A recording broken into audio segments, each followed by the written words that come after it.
L'honorable Ntsala Mbingabakita Joseph a remis ce vendredi 14 août 2026 les clés de son bureau ainsi que les contacts de la DJIP mis à sa disposition dans le cadre de ses fonctions au président de l'Assemblée provinciale du Congo central, l'honorable Mantezo Diatezo Papi. Les clés ont été ensuite remises par le président à l'intendant général. Ce geste intervient après l'interprétation, mardi 12 août, de l'arrêt R2629 par la Cour constitutionnelle. Une clarification obtenue à la suite de la requête introduite par l'honorable Mantezo Diatezo Papi auprès de la Cour afin qu'elle puisse interpréter son propre arrêt qui avait suscité plusieurs incompréhensions au sein de l'Assemblée provinciale du Congo central. Dans son interprétation, la Cour constitutionnelle a précisé que l'arrêt concernait le président de l'Assemblée provinciale et non son vice-président. Cette clarification a permis de lever les ambiguïtés autour de la situation du bureau de l'Assemblée provinciale. En remettant les attributs liés à sa fonction, l'honorable Joseph Ntsala Mbingabakita a présenté son geste comme un acte républicain. Il a également félicité la Cour constitutionnelle pour son travail et salué la recherche d'une solution fondée sur le droit et l'équité. Je remercie le président du Haut Conseil supérieur de la magistrature, le président Kamouleta, pour son équité, qui est le bon sens de vouloir rétablir la paix sociale. Donc, n'oubliez pas qu'en dehors de la loi, il y a aussi l'équité qui est le bon sens, ainsi que les jurisprudences. Ce que nous cherchons, c'est quoi? C'est la paix. La province ne peut pas continuer à vivre dans des turbulences. C'est une mauvaise marque qu'on nous qualifie.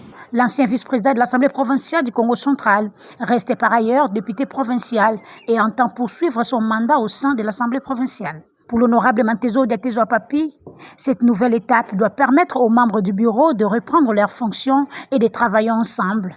Il a notamment annoncé que les membres concernés pourraient retrouver leur bureau et leurs moyens de travail.